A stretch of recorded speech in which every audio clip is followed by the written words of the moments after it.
Let's hunt.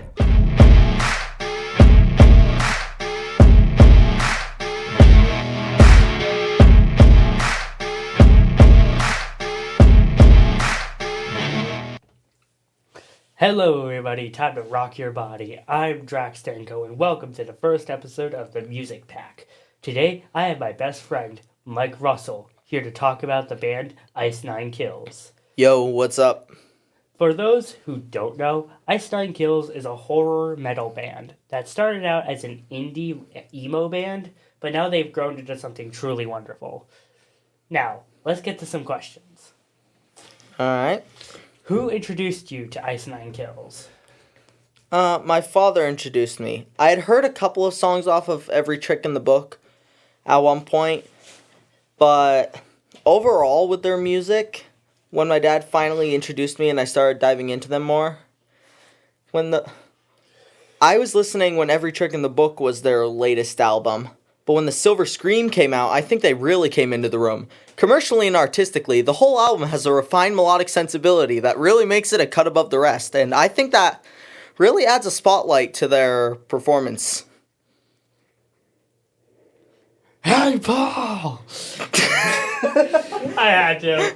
Yeah, the way you did that, the way you said it. I'm sorry. I had to make a joke. If you know what song that's from, leave it in the comments because I'm sorry. I need a moment. I'm sorry.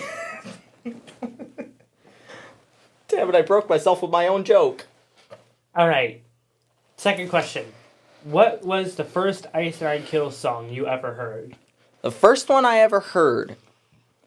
The first Ice Nine Kills song I ever heard was Hell in the Hallways, which I really liked the song, but once the Silver Scream was out and I actually heard songs from that one, the second I reached Enjoy Your Slay, that was like the first one where I was like, okay, I love this band. So in reality, even though Hell in the Hallways was the first one I listened to, Enjoy Your Slay was definitely the first one that actually got me into them. So I'd have to say Enjoy Your Slay, actually. Well, the first song I ever heard was actually their cover of Someone Like You by Adele. Because you were the one who introduced me to the band, and that was like the first song I ever heard from them. Yep. And then the first song that wasn't a cover, I think was The Greatest Story Ever Told. From their very early days, the days when they were an indie emo band. Yeah, which, Greatest Story Ever Told, great song. Alright, now then. Question number 3. I know you know this one. Have you ever seen them in person? Yes. And I'm so happy to finally be able to see that. My parents took me and my brother to Silver Scream Con, which is Spencer, the lead singer's convention, and I got to meet Spencer there in person, got a picture with him. It was freaking awesome. And then after that, there was a huge concert down at the Palladium in Massachusetts, and they performed there with a bunch of other bands, like TX2 they were really good. There were a couple of others, like First Jason, which we missed. Fun fact, First Jason, the lead singer, was actually the person who played Kid Jason in Friday 1. Alright. Well. But no, I saw them there, and needless to say, I blew my voice out. But I absolutely had a blast, and I can't wait for next year. Alright, question number 4. What were they like? Spencer, despite what he seems on stage, is actually a very nice guy. He was really chill. He loved how much we actually knew about them. When I met him, I had my Every Trick in the Book shirt on, and he thought that was really cool because, like, that was one of the earlier albums for them, like, before they really dove into metal and that stuff. So to be able to actually show him that I've been a fan that long and get to talk to him and actually, like, learn him as a person, he's a really nice guy, and it was great to actually meet him. But the band themselves, They are just full of energy. Like, yes, Spencer did talk in between songs sometimes, but some of the stuff they played, like they actually played their cover of Walking on Sunshine, and they had Real Big Fish there to play it with them, which I thought was cool. So yes, I technically also got to see Real Big Fish, even if it was just for one song. But I don't even know who Real Big Fish is.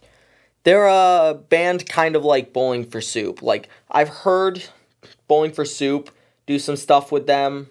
I think I'd have to do some research on that. But they're not bad at all. But no, it was amazing. All right. Question number 5, which is the final question. And now that I look at the time, this has gone... This has not been long. Anyways, question number 5. What is your favorite Ice Nine Kills song? So, and this is actually going to come as kind of a surprise to you, but it's a tie between 3. Alright. So, between the 3, the one I've listened to the most is surprisingly probably going to have to be Merry Xmas. Alright, because I listen to that song a lot, and anytime the holidays come around, my dad always plays it like 5 different times throughout the month of December, so... I mean, it is the song made for a movie, Silent Night, Deadly Night, so... Yeah, it makes sense. And then... So that's the one I've listened the most to. The one that I've memorized all of the lyrics to in the shortest time, and love it mostly for the lyrics, is Rainy Day. That's only because it's Resident Evil. Yeah, Resident Evil is like my favorite shooter game, so I definitely am a huge Resident Evil nerd. So when I found out they were actually doing a song based off of Resident Evil, I immediately fell in love with it, and I just was like, okay, I need to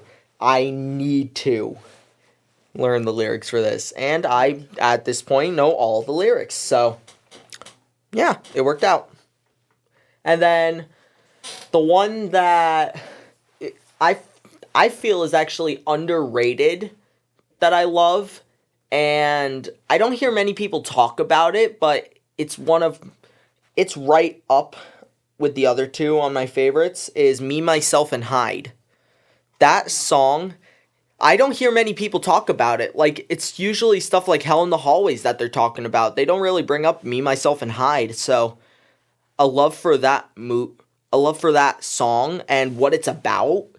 It just, like, I love that song, not because it's underrated, but because it just, the way it was done is so nice that it works in the best ways. And I will say this, honorable mention, close second, is actually Nature of the Beast, which that song is so good. Like, the way it ends, especially, that one, it just hits different with how it ends, because it's such a big, booming song, and then it just softens at the end, and it's almost like a serenade type ending, and it adds a lot to the feel of the song.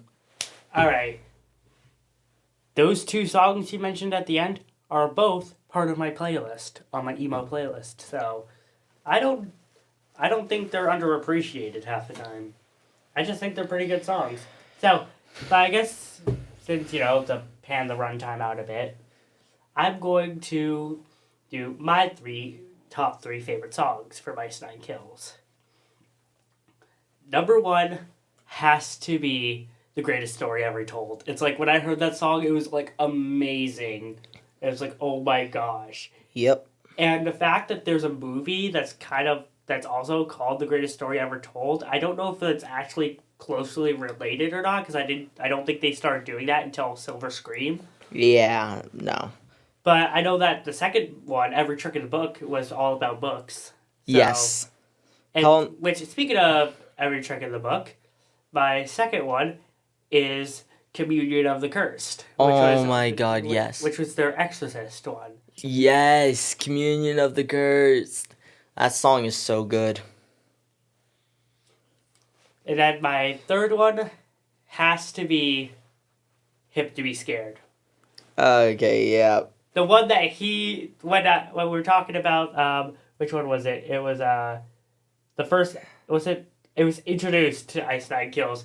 That was where you made the reference to the music video. Which, if you listened in this far and you commented what you thought it was, and that's what you commented, good job on getting it right. But yeah, that's what I was referencing with it. I actually had, fun fact, and you're going to hate me for this, but I actually had that joke planned for like an entire week, just waiting for the day that we would record this so I could finally say it. So, I already had it planned out. I was hoping you would bring something up where I could put it in, and you did, and you fell right into my trap.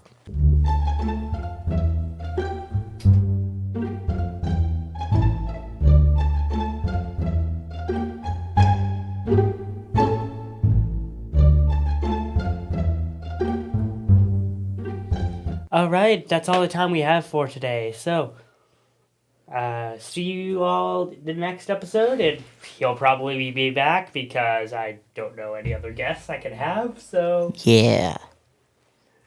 Who knows? Comment what you want us for the second episode, because I might do it. I have a few in mind, like No Resolve, or, what was the name of that band that did a cover of the, we're panning this out too long. Just comment down below what you want. Yeah.